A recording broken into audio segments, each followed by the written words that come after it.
This episode of Empire is brought to you by Thales Markets, an options platform on Arbitrum and Optimism that gets you exposure to crypto in the simplest way possible. They've made it as easy as simply choosing up or down.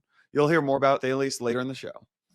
This episode is brought to you by Kwenta, the premier derivatives platform on Optimism that offers deep liquidity, low fees, and up to 50x leverage across 24 different assets. You'll hear more about Kwenta later in the show.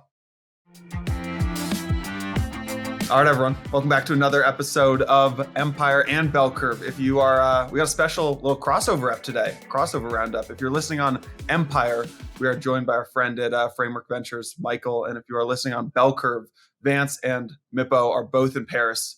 So we got Santi joining us for this one. Welcome to the crossover, gents. Great to be here. Great to be here, man. We got the black hoodie gang. Mine's technically blue, but sure.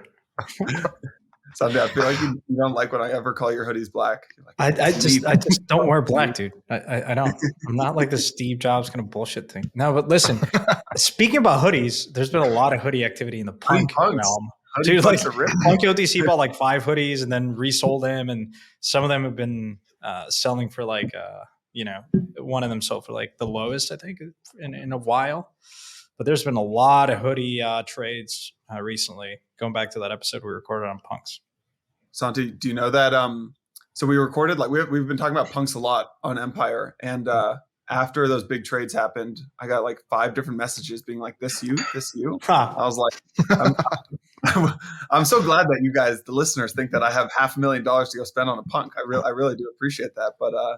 It sounds exactly the kind of thing that someone who did buy would say. So this might just be pure psyops. I'm not buying that, but sure, it's not you. Right. Yeah, exactly. Punks are ripping though. You guys have any EthCC FOMO? Seems like a pretty good event. Been hearing reports that it has been a lot of fun. I was on vacation the last 2 weeks, so Vance decided to go to represent Framework, and it's only been good things so far from what I've heard from them about the conference itself. I think the other thing that is definitely the case is it seems like this is the year, or this is the time of the year when everybody just comes out with their big announcements. All the blue chips are coming out with major changes, updates, new products. It kind of reminds me of like what happens with WWDC with Apple, where it's like, oh, you wait till early June and that's when you see what they're working on, and then it comes out later in the year. And it feels like that type of cadence is 3 years going at this point, maybe even 4. ECC kind of becomes that announcement platform for everybody who has been working on really cool stuff for the last 6-12 months. Yeah, I think that's the way that the industry is going to progress. By the way, I'm reading this book called, I think it's just called Build by Tony Fadell, the guy who built Nest and the iPhone and the iPod. And he talks about basically product cadences and like new industries and in new companies that you just kind of ship things. You just kind of push things out the door. But that eventually becomes too exhausting for your company and actually eventually too exhausting for your customers. So where I think the industry is going is like what we're starting to see develop is these basically like ebbs and flows of product releases and everyone kind of getting on the same page about when things will get released. So I have a feeling you will see like maybe, and I think they'll be probably centered around big conferences. I think probably 2 or 3 times a year, you'll see like big product announcements around ECC, permissionless, and then I would assume individual companies as they get bigger start hosting their own events. Like, Salesforce has theirs, Apple has theirs, HubSpot has theirs, those kind of things. So yeah, it's a good call out. I feel like there's been a couple big trends that have come out of ECC. Account abstraction, right? Vitalik had a big talk on account abstraction. He kind of, I don't know if you guys watched it or saw any highlights or talked to Vance at all, but he kind of very clearly sees a future where all crypto users migrate from these externally owned account wallets to these smart contract based wallets. And he talked about 2 things. He said, bad wallet and interoperability UX are the 2 major factors holding crypto from gaining more adoption. And that crypto wallet verticalization is long overdue and is very welcomed. And that I think his like closing line or something near the end of the speech was that wallet evolution can be called a success when managing a wallet becomes as easy as using an email account. I thought that was a good kind of like North Star for us to be working towards. Yeah. Yeah, the UX is only going to improve with account abstraction. And I think that's when we've talked about this ad nauseum on Bell Curve and I'm sure on Empire, but that's been one of the biggest elements of this industry that we've been holding ourselves back with. I think it's actually served us well in a lot of for a lot of reasons. But as we move to scale, as we move to get to be table stakes feature parity with CeFi, that's going to be something that has to change. And we can talk about it as well, but it does actually dovetail nicely into what the Synthetix team and Kane announced with Infinex, which is literally a off-chain sign-up email password. We create an account on the back end. You fund it. You don't ever have to really interact with it. But I think we're moving in that direction, not just on the protocol level, but also on the application level too. Yeah, that's funny because Kane called me and said, "Hey, listen, like I'm really tired of there's very few users. Like DeFi in and of itself, I know it's been like two years of plus of a bear market, and rightfully so. I mean, the criticism is like there's very few users. There's just a number of power users, but I think Kane has always been at the forefront. He's always ahead, 6 months to a year, and like he's just whenever he calls, and he's been sort of in a hiatus, and came back and said, "Hey, listen, I think now is the time to focus on UX." To your point, Michael, like I think like if you were to focus, like if account abstraction came like I don't know 2 years ago, I don't think it would have been as impactful. Difficult to say, but I just feel like there's a time to invest in infrastructure, and I think now we sort of are. If you think about probably infrastructure can support so many more users and activity. And so I think now is really the time to focus on front facing kind of, consumer applications, which will come, we've talked a lot on Empire, I'm sure, Bell Curve, like gaming and NFTs and DeFi. I mean, just stable coins are are the killer product of crypto. Yeah, it's cool to see Kane and Synthetix kind of leading the way for this next potential DeFi bull market. It's cool to see it. Yeah, Infinex is cool. So my understanding of Infinex, maybe Michael, you can fill us in a little more, is that because there are a couple of big protocol announcements that I want to talk about. So there's Synthetix announced Infinex, Uniswap announced UniswapX, Chainlink announced CCIP. So maybe we can run through all of those real quick. So on Friday, Synthetix announced Infinex, which is basically my understanding is it's a derivatives front end to Synthetix. So Synthetix has this kind of on-chain trading infrastructure.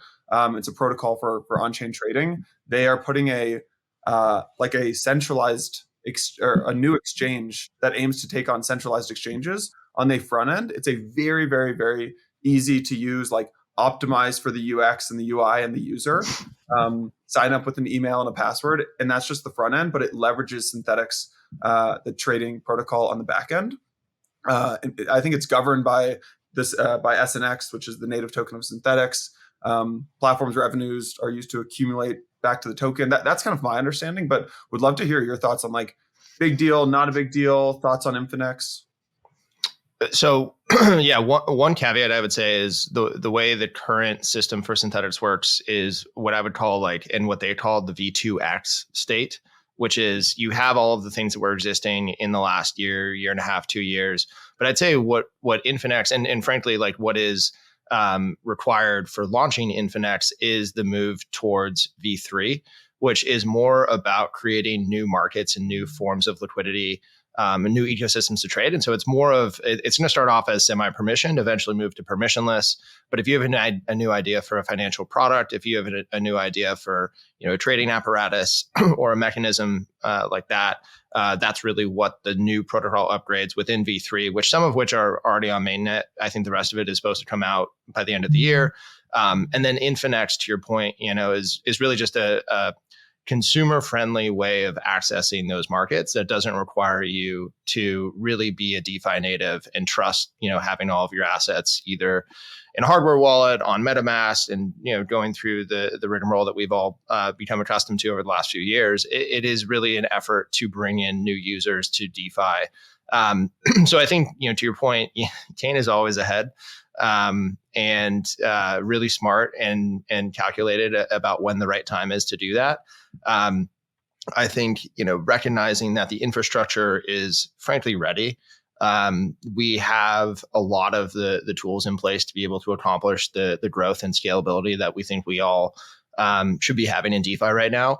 The UX has been, holding things back. The other thing I think that Infinex recognizes is that it's not just going to be happening on Optimism, where all trading activity is currently happening with Synthetix, the protocol. It can happen across chain, and that's a huge element as well, where you don't have to just be relying on the liquidity that exists in a certain ecosystem right now. You could be trading on Avalanche or Arbitrum or Optimism eventually, and I think Infinex would also be an abstraction layer on top of that too. That's great. That's really cool.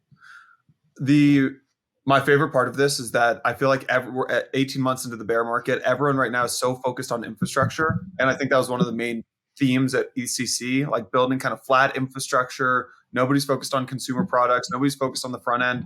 And Kane just comes out and is like, look, the infrastructure's here. Let's stop focusing so much on the infrastructure. It's time to build better front ends. So I love the contrarian take here.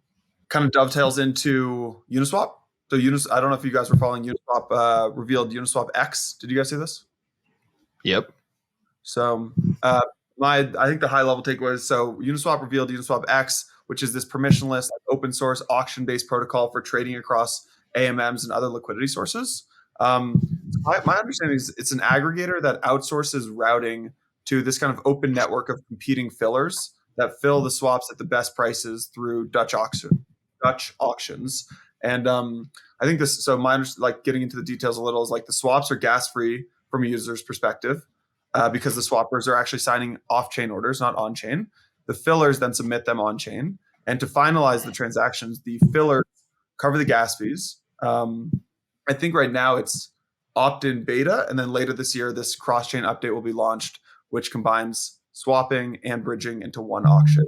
It feels like this is Uniswap going kind of the opposite route of Kane. Kane is saying, like, we need to have Synthetix start focusing on the front end, start focusing on the user experience. Uniswap is here saying, look, everyone knows Uniswap for the front end experience. We need to start becoming like this kind of base layer infrastructure for building AMMs on top of. I'm curious what you think of that. I mean, my quick take is I think it's actually very similar. And it goes back to what we were talking about with account abstraction, where account abstraction really enables so that the end user is not the one who has to think about, okay, what's the price of ETH? Am I going to wait for gas prices to go down? Have to play that game. And really, they can just put an order out on chain. They can specify how long they want the Dutch auction to run. I think it's like something from 10 blocks to 10 days. So you really have a long period of time where these orders are live and can get filled by a filler. I think it also just invites a new opportunity for a new player in this ecosystem, which is a filler. And historically in traditional financial markets, that is how most of the volume for retail flow actually gets filled. And I think if you can aggregate liquidity on that side and get some real serious players involved, this could be, the new place that spot markets are transacting in a very serious way. But I think it goes back to the same principles of, we need to optimize for growth. This is going to make it a lot easier for people who aren't necessarily Uniswap customers already to be able to interact with Uniswap or any of the different Uniswap pools. It will eventually become cross-chain in the same recognition that we can't just rely on one single ecosystem for all of our liquidity. And maybe people want to be transacting in different places. So I think, from a principles basis, it's very similar. It definitely is promoting and entrenching a lot of the Uniswap specific protocols. But in the same way that Uniswap has a lot of the spot liquidity, I think, Infinex is going to be going after a lot of the perps liquidity. And so they kind of are a lot of the same in my mind. At least that was my read. Interesting. That's a really good point. Yeah. I guess what you're getting here is you're seeing two DeFi protocols try to really compete with centralized exchanges in this next market. I guess what you're building with UniswapX here is you have access to tokens from a bunch of different chains. You have no gas fees, much simpler UX than a lot of remember signing up for just centralized exchanges? You have to send take a picture of yourself, send in the license. It's a 15-step process. So you've got much simpler UX than these kind of old school crypto exchanges. And then I think my understanding too is for non-fiat transactions, you don't need to do KYC AML. So it's much quicker onboarding, right? So if you combine those things, access to tokens from a bunch of different chains, no gas fees, simpler UX, quicker onboarding, then you've got what Synthetix is building and Kane's building. You got two pretty damn good decentralized exchanges that are going to, I think, go head to head with these centralized exchanges in the next market.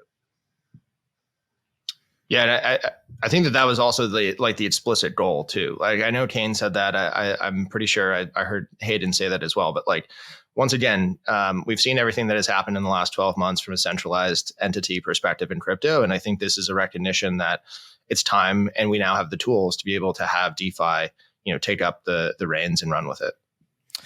It's. We discussed this. So yesterday I recorded a podcast with Rebecca and Jake, a regulatory pod. And of course, the key word here now is programmatic, right? On the Ripple case specifically. Of course, it talks nothing about DeFi. And my question to them was, hey, what about DEXs? Like, is that a programmatic sale? Because in my mind, I mean, it's even actually more, I would think that it would fit that criteria. But of course, they were like, well, we don't know, right? And so I think, of course, there's still pending regulation to clarify that stuff. But imagine a world where it is. You could see a lot of flow. I mean, like, I still remember in the early days of DeFi, there were so many people that were skeptical of this AMM model. Because if you come from traditional finance, right, everyone was like, this is not going to work. I mean, order books are just better, right? And I think DeFi, the smartest people in DeFi, Kane, Hayden, even Vitalik, and a bunch of folks, like, it requires a new level of thinking of what these new tools allow for, not just copying, exactly what is traditional finance, but innovating and creating kind of, think about flash loans, think about like AMMs and the consumer preference that everyone could be a market maker. What I'm trying to say with all this is it was pretty shocking. I think a lot of the skeptics really got behind the idea of DeFi when they saw how efficient and cost effective it was to trade stablecoins in a protocol like Curve. Because it was cheaper, and it still is, than going through a traditional centralized exchange. So like, I just like to remind listeners that like DeFi is highly efficient, which is a lot of times like there's a critical point of crypto, which is anytime you try to decentralize stuff, you lose efficiency, and centralized parties are just better. The reality is like, no, and you minimize counterparty risk. So I think like DeFi is, of course, there's been like now chatter over the last kind of month or so that has been percolating around like the resurgence of DeFi and people talking about real world assets and Maker.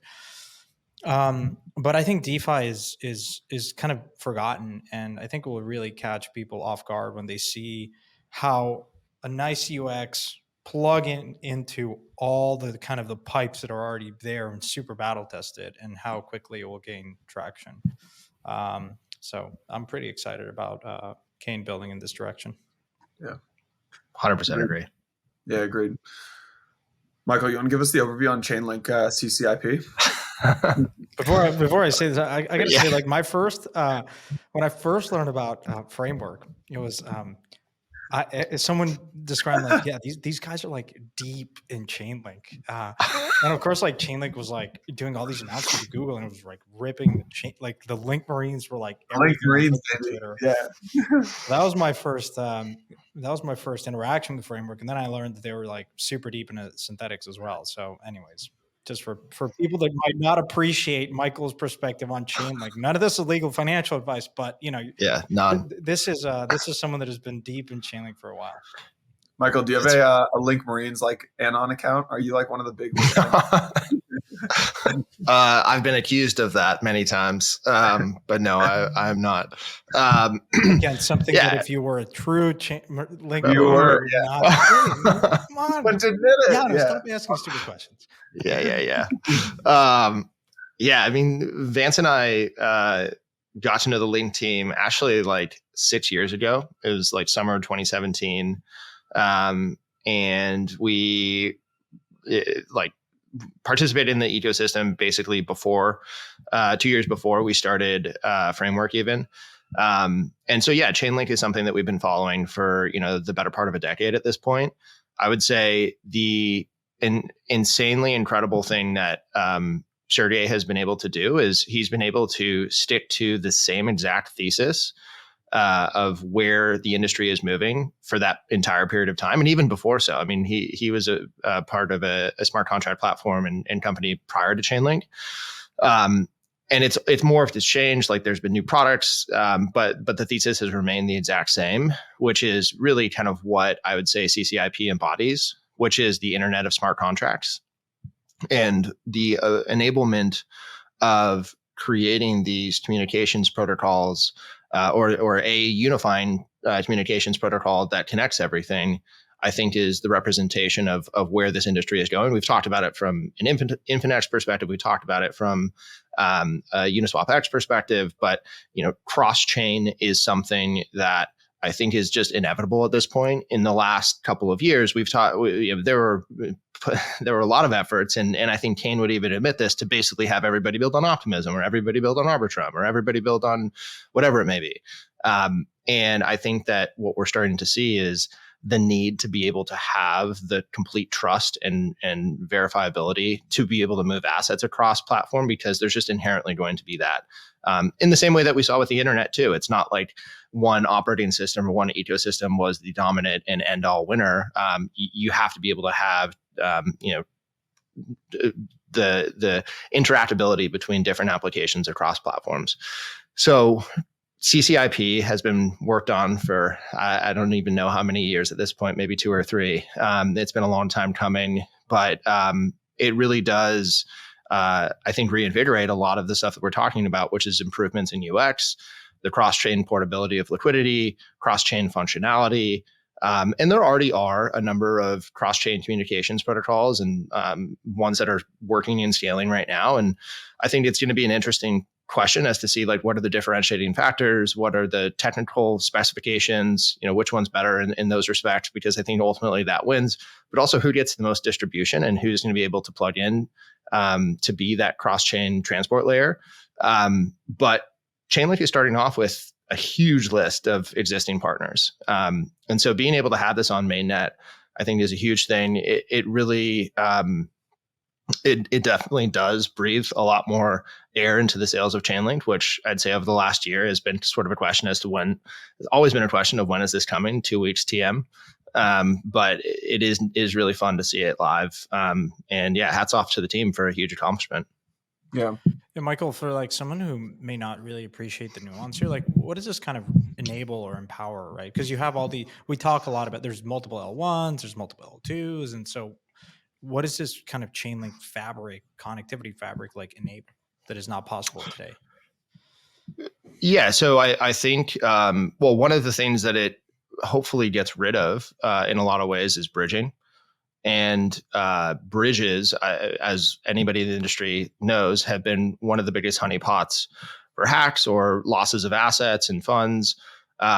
So hopefully this is a mitigant towards moving in just a better technical direction, where instead of having a bridge facilitate assets where you send it to the bridge, you verify that the assets are there, and then you mint basically a placeholder asset on another platform, where the original asset actually stays on the previous platform. That model actually changes, where you can have native minting and burning on both chains. That is just a much better technical model. And what is required is you have to have this abstraction layer above both of those platforms, or below, depending on how you think of the stack, which facilitates the native actions on both of those chains and has the trusted verifiability and mandate to do it. So all of that, I'd say, is probably the biggest thing. But from a UX perspective, what this could mean is, as we're talking about in the case of like UniswapX, for instance, where I don't know if they're going to use CCIP, but you can imagine the concept where somebody's making a swap on one end, they put assets up in this format where the order exists on, let's say, Optimism, but the actual person who's filling it lives on Arbitrum.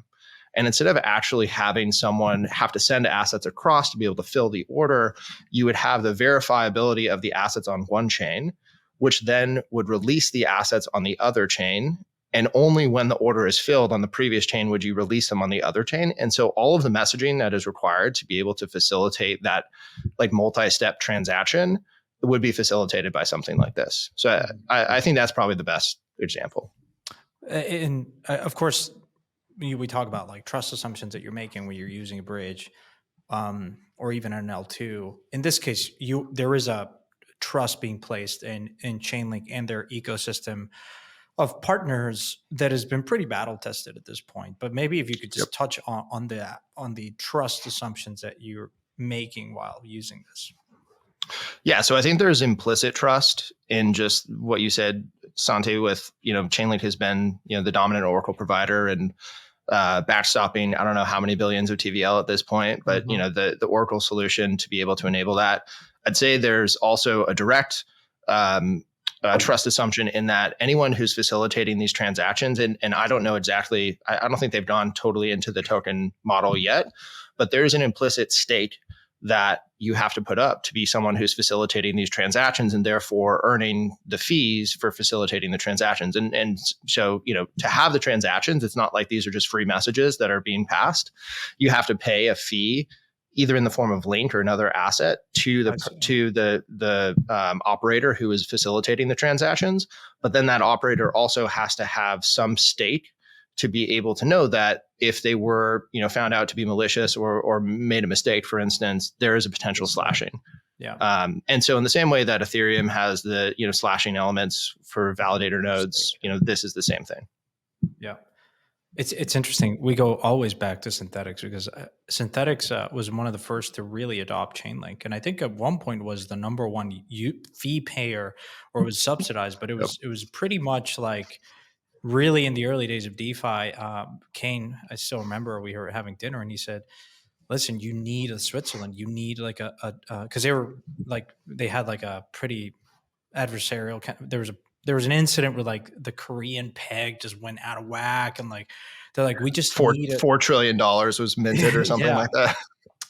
And it was interesting to me. That was the first, because of course Chainlink had done all these announcements of like with Google and a bunch of like created a really nice ecosystem. But like you're in the midst of a bear market and you're tired of announcements. You're like, whatever, But that was for me the first time that I realized, okay, there is definitely a need to have an independent third party that is the Oracle here, and Synthetix really was kind of the first protocol, and the experience that they had to go through of realizing that the hard way, to me, it was pretty insightful. So anyways, all this to say is Synthetix has just been one of those protocols that's been through the fire and just back and tested a lot of these solutions. Like it was pretty impressive to see like how they really engineer token economics. I mean, this is not a shell of Synthetix in any way, shape, or form, but I was just super close to them as well. And so a lot of people credit like DeFi summer to compound, and certainly like it triggered like yield farming, but a lot of those elements were borrowed from Synthetix, like token economics and staking.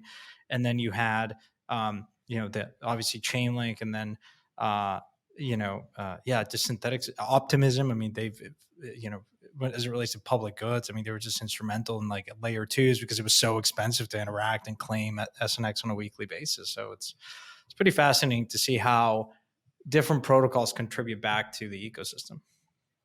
Yep. And funny enough, I actually met Kane for the first time at a Chainlink and Friends dinner at the Web3 Summit in Berlin. There you go. It's all part of the same family. Yeah.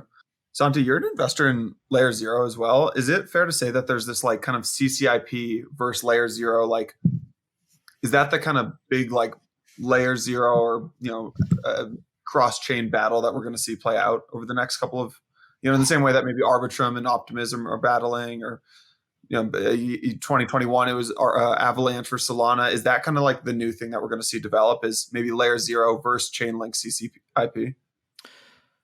It certainly feels that way. Like how directly competitive or complementary, like I'm still processing, like trying to learn about what Chainlink, but yeah, like when I first learned about Chainlink, it's like, I mean, this is what LayerZero is attempting to do. Is there a place for having multiple messaging services? You could argue maybe not. I mean, there's one standard really, and if you look at the Web2 stack, like there's really kind of one standard as HTTPS or some of these.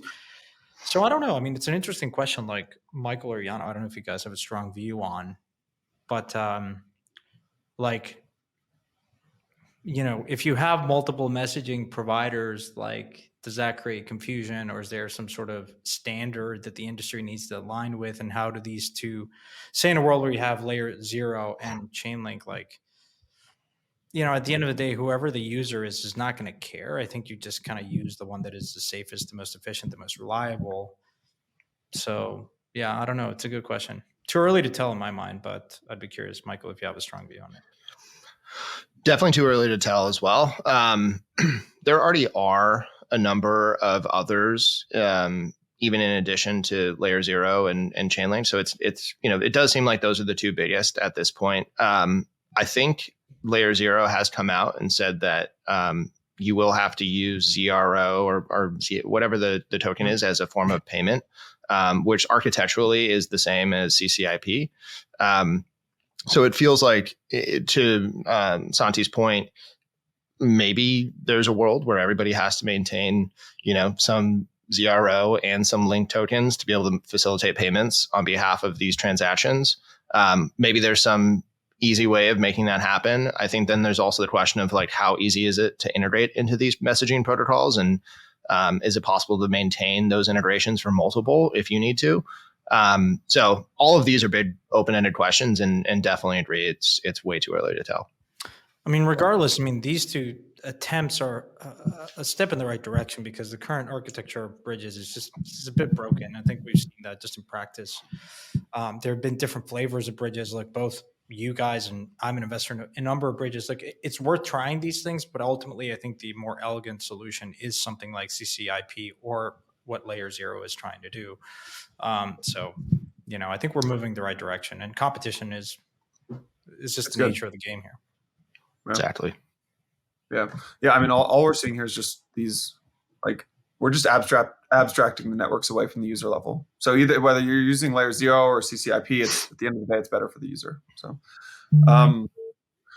Santi, you recorded a policy and regulation episode this week with Jake and Rebecca that you mentioned earlier. I wasn't able to join you, but I saw that we put that live on Thursday. Are any highlights, takeaways from that we missed last week when we were talking about things like the Ripple case and other stuff? Any unique takeaways there? I'll spend like 30 seconds to a minute. I think the biggest one was Jake was very much in the camp of like, this case, like Ripple is not a security. Now, and I think historically he said tokens are not, like, his point is very strong around tokens are not securities. The manner in which you sell them can have implications, but like the token itself is not a security. And that has very strong implications around something like the Coinbase case, right? Because they've been strong around this idea that we're not listing securities. And I think he agreed, and both Rebecca and Jake agreed, the biggest winner here are exchanges, someone like Coinbase, because, they're clearly the court was ruling very positively in the nature of those transactions. So yeah, both of them said, look, this might be the most important piece of just ruling that we've had since they both joined the industry, which is really encouraging to hear, candidly. And so both of them seem to think that there might be some penalty that Ripple at some point just pays for. Because I told them, look, the biggest questions in my mind that I wanted to get their perspective on is, so what does this mean for the rest of the industry? Like, because there's a nature by which, I explain, as both of you guys know, but I'll just explain it quickly. There's usually a equity round that has some warrant attached to if there's ever a token event. And that sequence and like model has been pretty much the standard coming out of the 2018 ICO boom. Like, we all kind of moved in the direction of having like a safe plus warrants. And then at some point there's a token generation event. Some of the investors and the company gets tokens, and there's airdrops, and the community gets some stuff. And so the biggest point here is both of them said, look, it's just the programmatic nature of it certainly feels like for companies that are for token issuers today and down the road, going through exchanges is going to be, you're going to see more of that. And there will be just, of course, there's like nuance around like for the investor piece, right? If you're an investor in a company, you get tokens.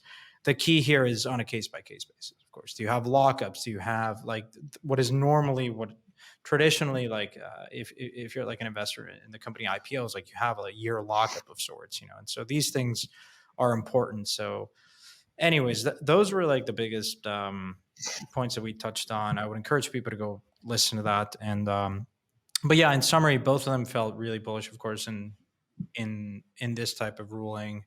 And then we touched on like the McHenry Thompson bill and the stablecoin bill, both of which there's going to be markups on both coming up. So that will be interesting to see.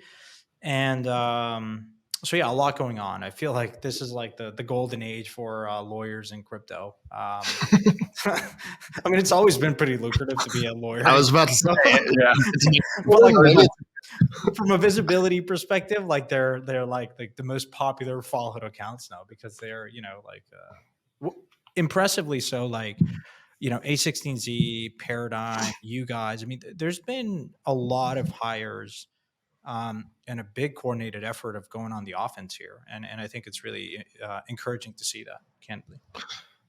I 100% agree. Only thing I'd also add to that is like hats off to the Blockchain Association and all the work that they've been doing. Coin Center as well. Like it's a lot of the same sentiment and principles that we as the industry have thought about and been pushing for years. And it's I would say really nice to see the recognition. I would also add, and I haven't listened to the episode yet, but I would say this is definitely like, at least our take is, this is definitely really positive for the industry, like I said. But what I think the most positive outcome could be is that this just forces a more reasonable conversation from a regulatory perspective, from a policy perspective. And in lieu of just going down the regulatory path and it taking another couple of decades for us to settle all of these lawsuits and situations through the court system. So we're really hopeful that this lights a fire under policymakers to find something that works for the industry. This episode is brought to you by Thales, a new frontier in simple on-chain options. Here's what you do. You choose an asset, a strike price, and the market you want to participate in, and that's it. With its powerful and capital-efficient AMM-based architecture, Thales is able to offer low fees, automated liquidity, and effective utilization of leverage with no funding rate and known payouts. They just launched this new UI. It's super clean. Step 1, you choose an asset. Step 2, you choose a strike date. Step 3, you pick a market and choose the USD amount. Getting exposure to crypto assets price action has never been easier because of Thales. Here's what you got to do. You got to go to thalesmarket.io, THALES market.io, thalesmarket.io. They're on Arbitrum and Optimism. Go play around. Choose a crypto asset, choose a strike date, pick a market, choose the USD amount. Bada bing, bada boom. Check out Thales Market. This episode is brought to you by Kwenta. Trade smarter with Kwenta. Kwenta is the premier derivatives trading platform on Optimism that features deep liquidity, low fees, and up to 50x leverage across 24 different assets, all powered by Synthetix. If you want to trade crypto, Forex, or commodities on chain, Kwenta is the platform for you. It's built for both the casual degen and advanced traders. It offers stop losses, limit orders, cross-margining, and a whole bunch of other advanced order types. And unlike most of today's Web3 products, Kwenta has a super easy to use interface, including a position dashboard, charts, and a leaderboard for a seamless experience. Go to Kwenta.io. That's Kwenta.io right now. Tell them we sent you. Tell them Santi sent you. Tell them Yeno sent you. Tell them Empire sent you. Kwenta.io. Hope you guys enjoy. Yeah. We got some breaking news coming in. CoinDesk just got bought for 125 million by Matt Rozak and Peter Vestnes. It was a I don't know if you guys know Matt Rozak, but he's been putting this deal together for actually quite a while now. He's been kind of the leading. There are a couple. So backstory is DCG. For those who don't know, so DCG is the parent company of CoinDesk. DCG owns a lot of kind of tier one assets in crypto, or what used to be tier one assets. CoinDesk, Grayscale, Genesis, TradeBlock. Another crypto company I'm forgetting the name of. They obviously, once everything blew up, specifically Genesis needed some cash, and they put CoinDesk on the market a couple months ago. There were a couple of kind of bigger bidders that came in, but I don't think Barry wanted to sell to some of those bigger bidders for like reputation reasons. And Matt Rozak emerged as the leading bidder about a month or two ago. Rozak is the founder of a crypto company called Block. He's very like crypto OG. He, if you Google Matt Rozak, you'll see, he gave Bill Clinton his first Bitcoin, Richard Branson their first Bitcoins back in like 2013 or 2014. Mm-hmm. And then he also partnered with Peter Vestnes, who, if you guys remember the DAO hack from 2016, mm-hmm. Peter Vastinis was kind of the first one to identify that, like, he was very early Bitcoin miner. Then he was, I think, the first one to identify that there was this huge security vulnerability in the DAO. He founded CoinLab, which was the first venture-backed Bitcoin company in 2012. They're both just kind of like Bitcoin and crypto OGs. And so, from one billionaire's hands to another, Barry to Peter and Matt. Yeah. Blocked with a Q. Yeah, I know that company. Yeah, it was Atlanta based or something. Yeah, they're kind of an incubator of sorts for different. Yeah. Never got much traction, I think, but yeah. Yeah. So, that's looks good. like about 125 million. Now it's time to turn the pod questioning over to you. What do you think? I think it's great. I'm very happy that this deal got done. I think that competition in media is a good thing, and that crypto as an industry has not had great journalism in the past, and that's one of the reasons that we launched our news arm in January of 2021, and I think that like having competition in journalism and in media is a really, really good thing. And so I'm happy that this deal went through, and I'm happy that like CoinDesk didn't get killed. Nice. Speaking of, well, we've talked about this before, but at some point, obviously, look, it's no surprise. Both Framework and myself invested in the latest round along with 10T because we're super excited about. I mean, we sit here every week, and so it just made sense. So now we gotta interview both you and Mike to just talk about the story of Blockworks and stuff. So exactly. Flip the mics. Maybe we'll do that soon. Speaking of another breaking news, transitioning a bit, there was a big shakeup at Sequoia. I think they fired everyone that the entire crypto team. We had Michelle, I think, at some point. We interviewed her. Michelle out? Michelle's gone? Yes. Michelle's out. Yes. Yeah, Michelle. And then I think her more senior guy there who was, no surprising, he left. Mike Moritz is out? Mike Moritz is out, yeah. But he's been he's technically like out of the venture team, but he's transitioning to like their heritage, which is like their family office. Yeah. He's not fired. No, but the other relevant for this discussion, the crypto team is just out axed. Yeah. Daniel Chen's out. Oh wow, Michelle. Yeah, holy shit. I missed this. Yeah. They led FTX, and so I think that was a big egg in the face for them. I would say the bigger thing too is just the sentiment shift. It seems they are actively not going to be investing in crypto going forward. It seems. Yeah, that's generally true. I mean, Sequoia has been funny enough. I was at the time I was working at a venture fund called SageView, and I went to Sequoia and I got pretty far in because I wanted to join their team. And they usually like their hiring process is really funky. They're just like come in and like pitch us some ideas. And literally, my memo was just buy crypto. Like it was Bitcoin. At some point, I'll probably publish it. And this was like the last round, or it's one of the last rounds before meeting, I guess, Doug and a few of the other more senior guys. And this was the SaaS team, and they're like, I was like, guys, you invest in Dropbox, like you should invest in Storj. This was like before Filecoin. There's like Storj, like Block, Era, like MadeSafe and stuff. Oh, yeah. So just buy Bitcoin and stuff. And they're like, you know what, man, like just. No, like we're not really interested in this. And then it was funny enough because I saw them years later. They were one of the early backers of Paradigm, right? I mean, Matt came from Sequoia, right? And they contributed, I think, in kind, a bunch of Bitcoin at the low to Paradigm.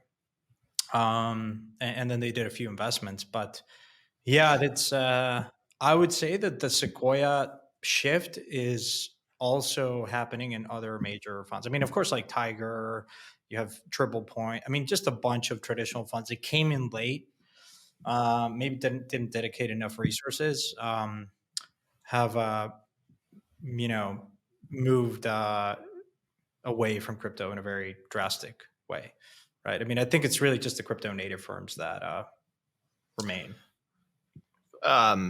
Both Vance and I a couple months ago went to one of our large LPs annual meeting, and they run, a multi-strategy approach to all of their LP relationships. And you've got, private equity, growth equity, you've got traditional venture, you've got, and then also crypto, and they have a dedicated blockchain venture fund as well.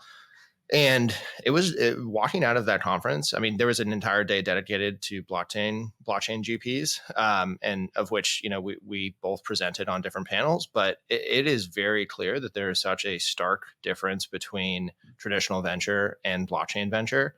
And even they were saying it. It's just, you could ask one of the traditional venture guys, hey, what do you think about blockchain technology? Where are we in the cycle? And it's just, fumbling over themselves to try and, put some cogent argument together. And, meanwhile, you've got an entire day dedicated to blockchain. I think what we're going to see is a really huge separation, even further than what we've had so far, where you look at it almost from like from the traditional guy's perspective. It's like, okay, we don't see any value in this. We don't understand it. Now we have an excuse. Like before the last 2 years, you didn't have an excuse from your LPs as to why you weren't doing it. Right. Now you have every excuse as to why you can't do it. Yeah.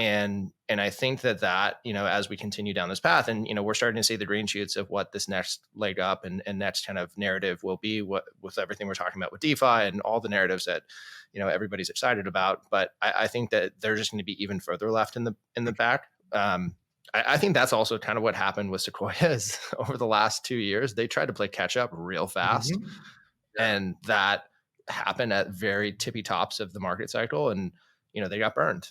So now they're out. Yeah, I mean, like if you're, surprisingly, and to give credit, A16Z is still here. Oh, absolutely. And they've opening a London office. They've hired another person from the CFTC, I think, or a regulator. Like, look, so kudos to them, because look, there's always going to be a media story that says, oh, look, they're marking down their portfolio drastically. And people don't really appreciate, one, how you mark up these positions, which is incredibly difficult in venture. Now, even to the nth degree, because venture plus crypto is just a weird animal. But they're still here, right? And I think I really respect that, because sometimes when you have like a behemoth of an empire, and crypto is one very small piece of it, that can have a lot of reputational damage. Like Sequoia probably did the math and was like, we run so many other funds, super big funds, and like, why would we even consider like pissing off some of our LPs and like jeopardizing our position as a preeminent venture fund? Now, granted, they've done a lot of restructuring. Like they left China, and then they left India, and then they've left Brazil. So they've done a lot of restructuring over the years, I think. Which I think, and I don't want to read too much into this, but like, Michael, this is a point that you perhaps were saying is, if you look at the returns of venture as an asset class, and even hedge funds, but like just venture itself, like tier one, it's going through a pretty bad moment. Just historically, returns have compressed pretty dramatically. For a number of reasons. Just it's more competitive. There's way more capital flowing into the space. A lot of these guys like pushed up valuations to the extreme, paying like 20 times, 30 times forward ARR, and just that combined with like companies not IPOing in 10 plus years, it makes it really difficult, right? And so I think, Michael, I'd be curious, you guys raised the fund, obviously, what was, I think, really good timing. And I think you have a lot of, cash to deploy. But like, when you think about competition in crypto, like Polychain just raised another $200 million venture fund.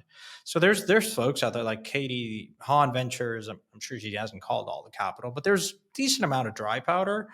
But it feels like it's just back to crypto native funds. And so from a competition and return perspective, if the traditional venture guys are not showing up, like, how are you thinking about just competition and investing in crypto when you go in and look at these rounds, early stage? Like, how competitive is it now versus what it was like a year, 2-3 years, where it just felt like, things were just being bid up to? Yeah, well, first thing I'll say is, I think if you look at the long arc of venture, performance has, even at the top, top quartile, top decile, performance has definitely come down, but also I think is highly correlated with fund size going up. And fund size really does dictate your business strategy. And when you have, $1 billion or multi-billion dollar funds, you have to return multiples of that, which means that, your 5, 10, 15, 20% ownership needs to be at levels that are tens of billions of dollars to be able to get, a fund returning investment. And yeah, we definitely, I think, timed our last fundraise pretty well. I think it was about 3 weeks before Luna blew up is when we announced it. And it was it is a $400 million vehicle. We feel like we can be a very strong player at the seed and Series A, and a lot of those and the fund size will help return many multiples of the fund, and that's kind of the strategy that you have to be playing for if you're in the venture business and you want to be in the venture business long term. If you're in the asset management business, like maybe the Tigers of the world, where they're looking for an IRR return, it's just a different ballgame. And so seeing a lot of those players come out decreases the amount of valuation drift as well as the level of competition in a lot of really positive ways. I think, in some ways you can get the intermediate marks of you did the seed round or the Series A, and then Tiger comes in and throws a $50 million check at your portfolio company, and you're like, oh, wow, I'm a genius. But in reality, that doesn't necessarily mean that you're going to return anything. It just means that somebody else has bought it for a higher value.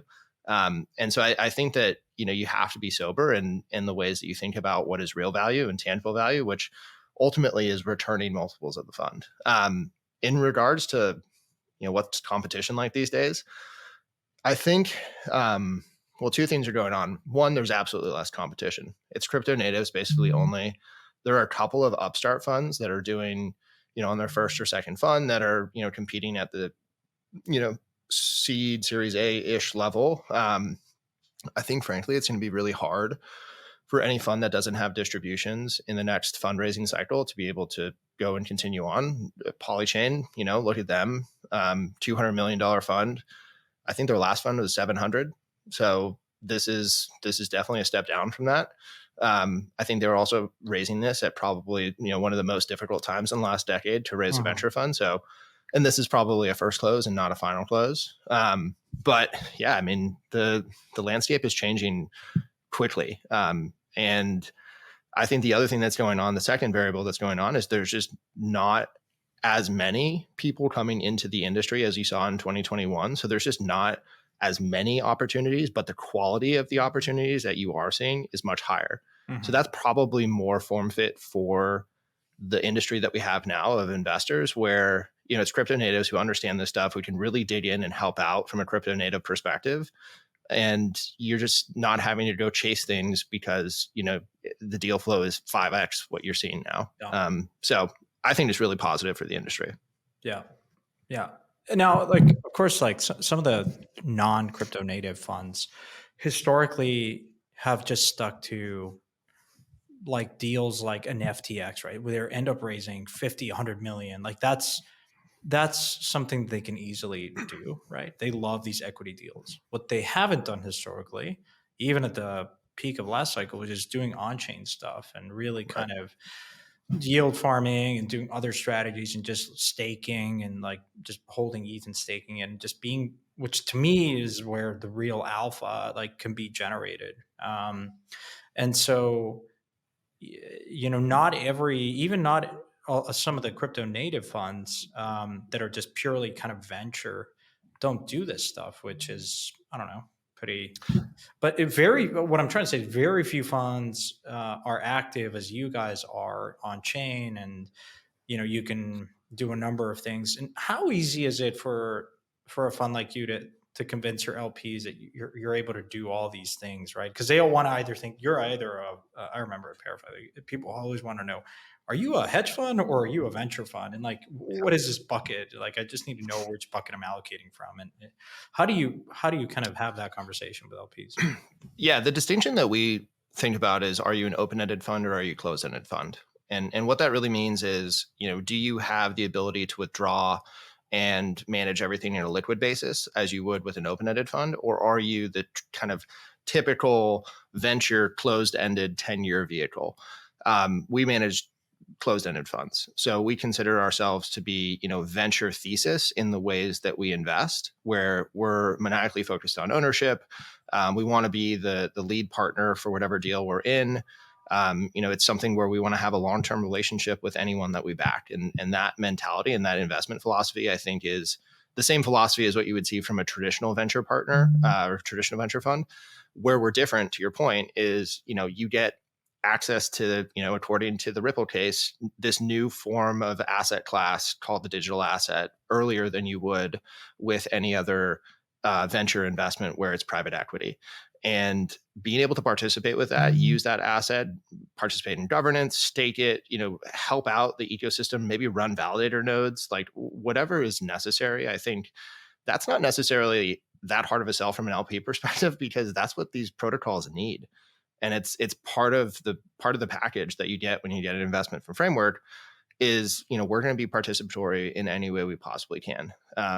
And so I think that's becoming very common or commonly understood from the LP world, is like, if you're not doing that, you're not really crypto native. And you may be buying equity, but you also, really think that the token is going to be worthwhile. Well, that's really kind of where the value will accrue. So I think that's probably the distinction that I would make between, traditional and crypto native. Michael, what are the main questions that, if you think about, all of your portcos, maybe founders of your portcos, what are the main questions that they're coming to you with, and what do they need advice on? Is it kind of tactical, like sales, marketing, or is it like more esoteric, like hiring and people management, or is it very crypto native, like launching tokens, token economics? It's literally all of the above. I think it really just depends on when.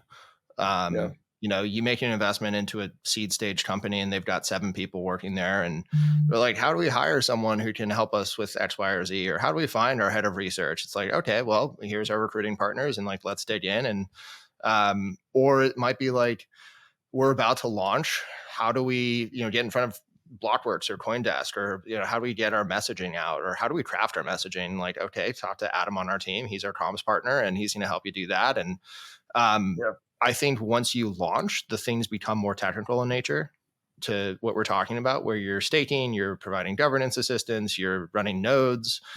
So like earliest stages look and feel a lot like a typical startup, where you're just helping with like the blocking and tackling of whatever you need to do. I'd say the other thing too is like, there's just a ton of, co-founder, discussions where, the other aspect here is, if you're successful in a traditional startup, you're going to like try and absorb the world in terms of power and influence and resources.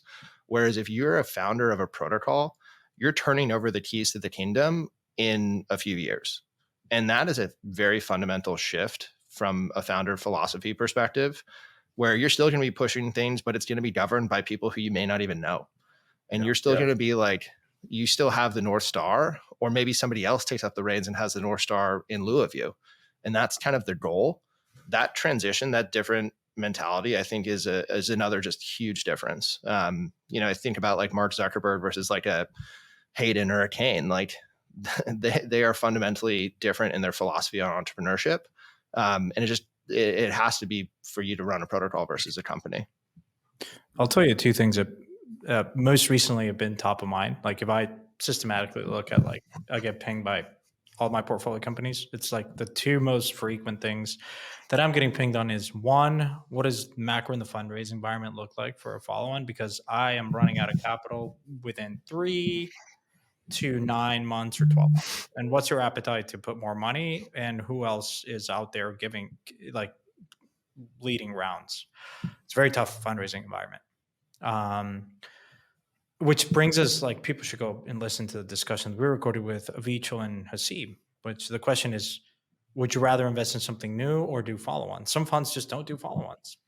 So I sometimes do follow-ons, because if you can get at the same valuation, reasonable valuation, is much more de-risked. Like, you just, why wouldn't you, right? So that's probably the most important one. Like, there's a lot of, I think people are fairly nervous of what the fundraising environment is going to look like over the next year or 2 and your ability to survive. And the second one is, like, help me get in front of these L2s that have big grant programs. Like, a lot of times is they want to understand, where should we deploy? Which gets us back to like the Chainlink thing, is how important it is, because it may not be today. It's super important.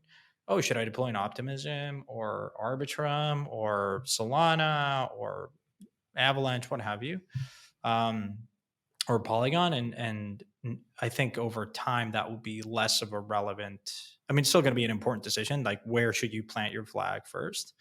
But I think that will become less and less important over the next couple of years, as it just doesn't really matter where you deploy. Maybe it's just where whoever gives you the most amount of incentives, right? Or where the user.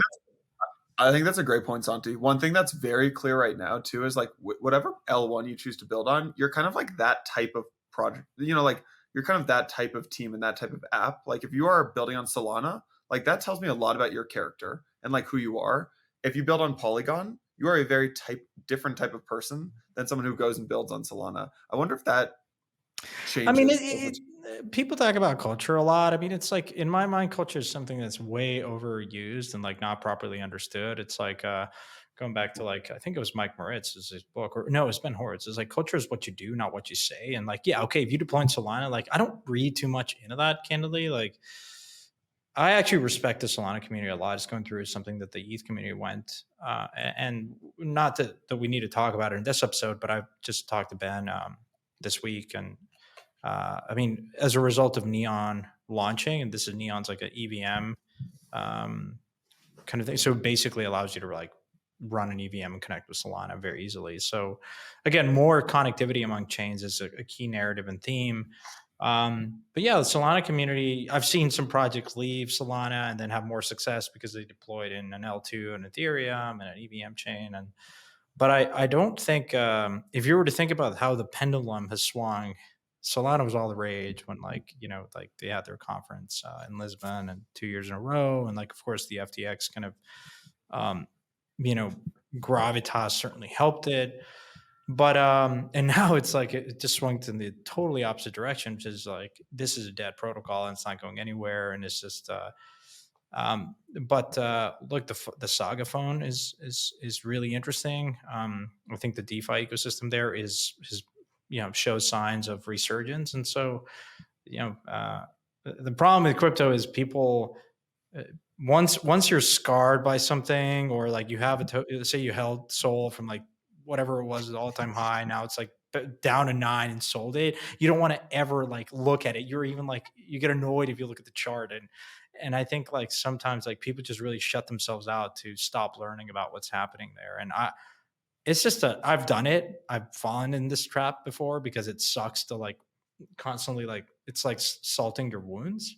But yeah, all this to say, I think we should have another episode talking about the Solana ecosystem and how these two worlds can converge. Because I know a lot of people just have a very strong view on not touching Solana and culturally and all this stuff, but I'm more pragmatic, and I think there's very interesting innovation there, and the team hasn't given up, and I think that kind of stuff, I look to that as the most important thing. I mean, they've actually taken a lot, and Anatoly, we've had him on the pod, and he said, listen, I actually welcome a lot of the criticism from the Ethereum community because that has allowed us to innovate, for instance, on the gas fee model and making it dynamic. And so, I think it would be very different if you had someone like Anatoly, like not even entertain criticism and just turn a blind eye, or even sue people that are like anons on Twitter, which other protocols are doing. But Solana is open. Like I think that sort of ethos is also very much the Ethereum camp, which is it's so early. We're going to have to innovate over time. And if at some point we become rigid in our thinking, then someone else is going to out innovate us and out execute us. And so I respect that. One question, Santi, on that point, something that we talked about internally is, or for both of you guys, is just like, what do you think the overarching characteristic is that forces one decision to a chain versus another? Is it the technical? Is it the cultural? Is it the financial? Like, I think it depends. Personally, I think it depends on who the developer is and what they're looking for. But it is interesting that all three of those can become the dominant factor, depending. Yeah, I would say it depends on the type of protocol, like gaming versus just DeFi. Yeah. Historically, it's probably like, well, in the days of FTX and whatnot, like it was a lot of DeFi protocols like were deploying on Solana because it was like, what is the language that they use? Rust, right? Yeah. A lot of like you saw new developers that were not like Solidity coders just joined the industry because they're really excited. You know, you heard the narrative and the Solana's backed by FTX and Jane Street and all that stuff kind of like mattered. Today is different. I think candidly, most people just deploy on Ethereum because that's where most of the activity is, most of the users are. Like, there's just a lot of excitement in L2s. Base, you know, which we haven't really seen the full extent of that, but they just kind of, was it this week that just came out with like I was about to say that's the other announcement out of EthCC, or same timing at least, is you know, Base I think is available for DevNet. Yeah. So that's that catch. I think when you see that, when you have Base, when you have Arbitrum, when you have Optimism, and all, there's just so much innovation happening there that candidly 9 out of 10 just look at that and developers and say, we want to be here because this is where it's buzzing, right? There's just so much innovation today. Right. The cultural side. Yeah. And the users too. I mean, that's where like most of the activity is, right? It's just a combination of things. There have been two things that, like in conversations with developers, two main things that I feel like people want. One is longevity. So you want to be able to build something. If you build on a protocol, you want that protocol to be around in 5-10 years from now. So that's one thing. Like one of the big questions I think when people are debating building on Arbitrum versus Solana is Arbitrum going to be here in 5 years? Is Solana going to be here in 5 years? Are these ecosystems that are supported and have longevity and have Lindy? And then the next thing is customizability, right? I think that was the pre some of these L2s. Like that was one of the frustrating things with maybe building on ETH L1 is like, if you were a developer, it feels like some of these key decisions about how you should build your protocol or your exchange or your wallet, it feels like some of them had already been made for you. Whereas if you built in something like Solana, there was more of like an open playground to play in. I think that'll probably change as you get more like customizability with some like the OP stack and things like that. But I think that was something else. And then I think the third bucket is simplicity, right? Like if you build on, again, pre like OP stack and Arbitrum and things like that, it was very complex to build on ETH, right? It's very, very complex. Yep. Whereas building on something like Solana was, I mean, even though Rust is a very difficult programming language, it was just easier to get started and to hit the ground running. I think that changes that with Base and OP stack, Arbitrum. I mean, Michael, turn it around. Two questions, maybe. One, have you ever looked at an investment and learned that the founder is very much gung-ho in deploying a protocol that you didn't have as much of an interest in? Not just Solana, it could be Definity, Avalanche, whatever. Did that like tick you off to not make the investment because you read too much into the quality and the caliber of the founder? And two, of your entire portfolio, what percentage is Ethereum centric? Well, the first question, 100%.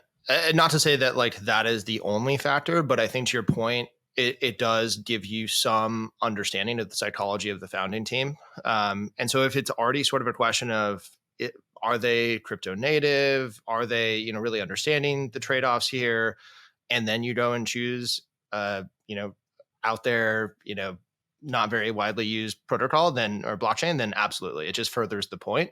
But I wouldn't say that we've had anything where, I'd say the one thing that we also do is like, or have seen is a number of like, we're building this on that blockchain, which frankly, I think that just never really works and historically hasn't, you know, been a real valuable asset. The second question,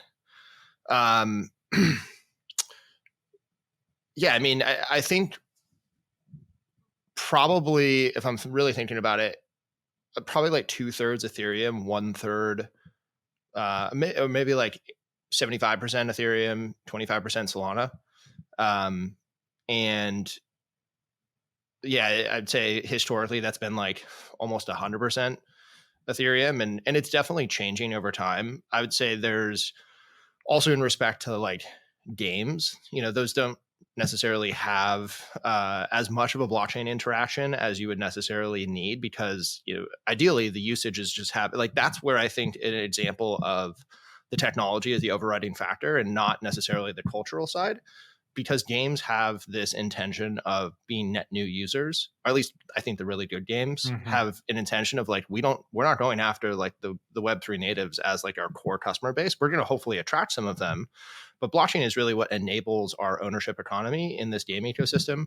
It's not something where we need the liquidity, the assets, everything that you would see with a DeFi protocol, for instance. So games are a little bit different, and definitely have seen more games on Solana. So that's where that, 1/3, 1/2, 1/4 comes from. Yeah, that's such a good point, because some of my investments, like super early stages, are agnostic. They're like, we just don't know. We'll make that decision down the road when we are ready to pick a partner. But for now, we're just going to go deep and build the gameplay and the lore and all this stuff. But yeah, some of them are even considering launching their own L1, like, which is going to be, we've talked about this narrative emerging over time, but you're going to see more and more of that. I think just protocols, particularly games, wanting to own the entire stack, so.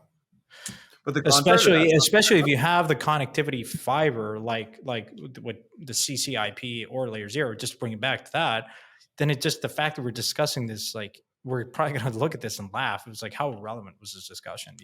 Certainly from security, it does make sense, which is why I've decided for something like DeFi, I think it matters a lot. And you read into why Visa, for instance, chose Ethereum. Like, we go back to this. I'm not going to read like so much into that, but I think security begets liquidity, which improves security. And that virtuous cycle is what has made Ethereum DeFi just the most battle tested. And when you need the Lindy of Ethereum to just feel comfortable transacting in a DeFi environment, right? If you're a game, then I understand, like, you're a consumer application where you can loosen some of these constraints. But with DeFi, I think for me, it's just it's hard to make investments like Solana. Yeah, but like even then, like, I think just Ethereum is just so far in a way just proven and battle tested that it just makes the case for the interaction that you have, the composability that you get. I mean, all those things just do matter a lot, right? One additional fact, and actually, now that I think about it, there's definitely applications that we've invested in that haven't launched yet. I would say that the way that percentage will change is that Avalanche will be kind of the third. And in a lot of ways, the way that those applications in particular will interact is that they're by default going to be multi-chain, just for different aspects of the application, where like a matching engine or something that's more computationally intensive is going to live on the Avalanche platform, but the actual assets themselves will live on Ethereum.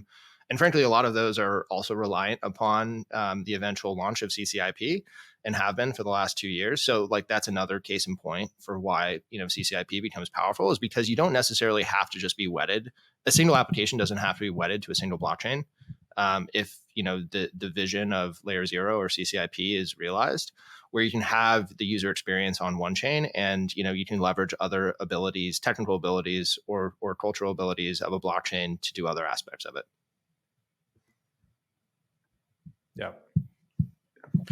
What else is on the block, Yano, to talk about? I mean, there's just a couple of announcements there, but the last thing I found interesting, I mean, very related to this conversation, was Celo. So Celo's an L1, and they announced that they were proposal to convert into an Ethereum L2. Yeah, proposal to convert into an Ethereum L2, which is I think a pretty interesting strategy that I think you'll probably see more of, right? I think whether there's a bunch of different reasons to do it, but I think at the end of the day, like, you talk to some of these L1s, and they come to realize that securing a network of nodes is really freaking hard and capital intensive and time consuming and just not worth the mental bandwidth to focus on. So instead, like, they're turning to Ethereum, right? Which is, like Santi mentioned, like the most Lindy and the most robust option. And it offers, Ethereum is basically becoming like security as a service for all of these, for them to post call data and to settle value to. And I think it makes a lot of sense for Celo. Look, I mean, I still remember having a lot of these discussions, and when you saw the L1 kind of crop up like popcorn, and it was just one of those things where it felt like the incentives were there, and I understand, to go and launch your L1, competing L1. It was just it just is there. Like and we talk about incentives a lot in crypto, but like if you're a developer, there's a lot of big incentives to just launch your L1. Just the nature of the game. And Ethereum for a while, it really sucked to see that, because you're like all this brain power and it's distracting, but you sort of take it, look, it's open competition, it's open source. Like it's just, you got to let it run its course. And eventually I think you're coming back to this realization where projects realize like, yeah, it's really tough. Like there's crickets and all these L1s. And so any chance of getting remote activity is just to come back to Ethereum. So it's just sort of, but for a while, it just felt like, everyone and their mother was launching an L1, because it was like, just more financially lucrative to do that than work at the Ethereum Foundation. I mean, it is what it is, right? I mean, I'm just going to call it as I see it. Like it just made sense. If you're not to pick on any particular competing L1, but yeah. Do you think that that'll continue with an equivalent popcorn of L2s? Yeah. Oh yeah. Big time. I literally, every week I get pitched another L2. Which is not a bad thing. I mean, like, look, I'm a big believer in free markets and open competition, and I think it sucks from the perspective of entrepreneur, because a lot of times it's just fork and do your stuff. But look, the OP stack, I think they're pretty open from a philosophical standpoint. I mean, it's like, okay, like, I respect that. And I think you just sort of welcome ruthless competition. Now, maybe question to you, Michael, is like, does that bother you that there's like a world where there's like hundreds of L2s? Does it even matter if you have good connectivity between them? Well, I think what you're assuming is that you're competing on the same plane with every other L2, which would be an execution environment. Whereas I think that there's an element of, if you have a differentiated product or service, an L2 strategy is really just becoming your new business strategy. And so I think if we're talking about execution environments, it's going to be really hard to displace the existing incumbents unless you have an existing user base or differentiated edge. What I do think is the case is, you've got a truly differentiated product or service. And instead of building this as a smart contract platform on top of an execution environment, it may make sense to have your own L2, maybe not your own L1, and that, middle of the stack is probably a better fit.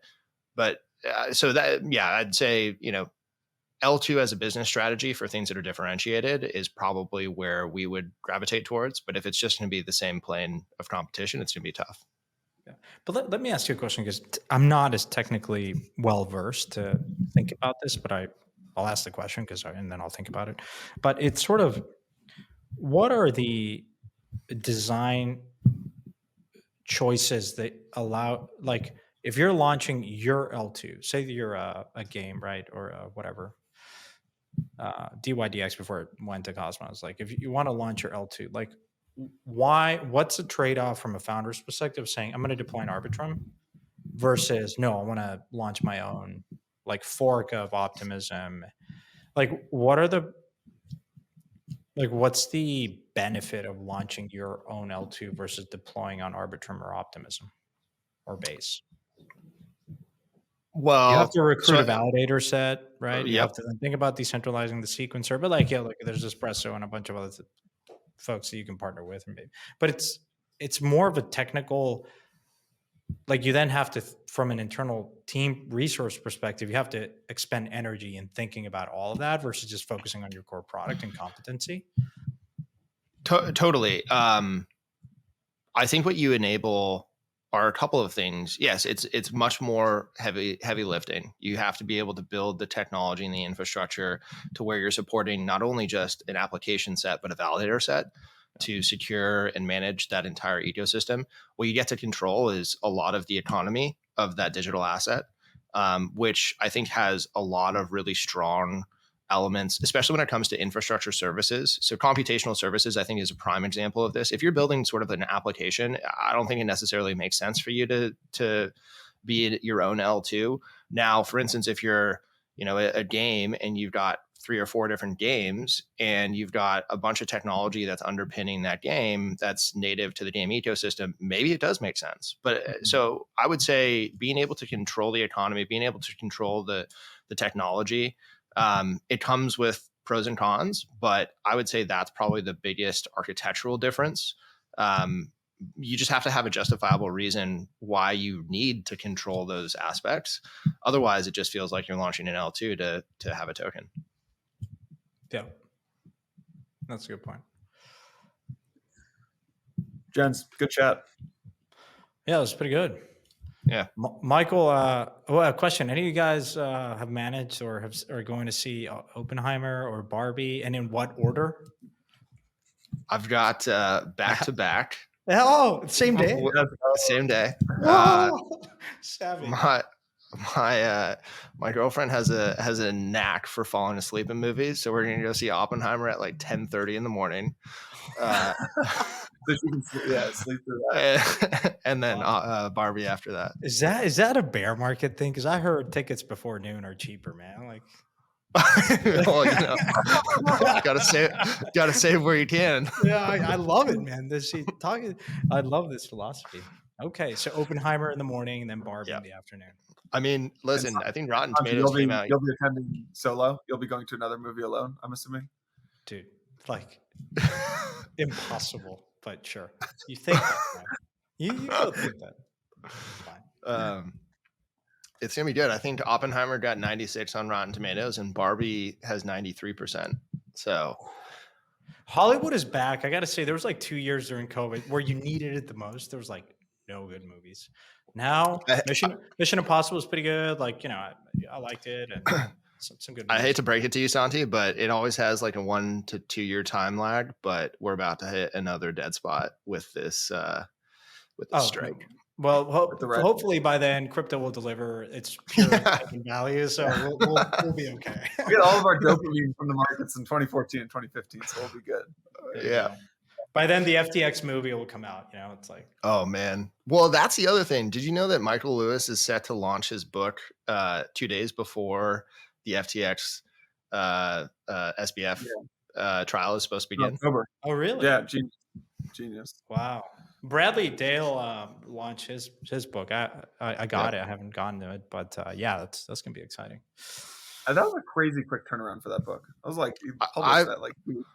I was like, he must have been working on some background information. I mean, he was traveling with him, I know, but he must have been writing simultaneously. But to get a book published in like 9 months I didn't think that was probably possible. Changed the title of the book and the thing. He was probably at the content and was like, "Oh, wait a minute, we got to spin this to 180." Yeah. The last couple chapters are new. Yeah, just last couple chapters amended. Guys, great discussion. Yano, is this good enough for Roundup? You guys did well. Nice one. All right. Thanks for listening, folks. See you guys next week.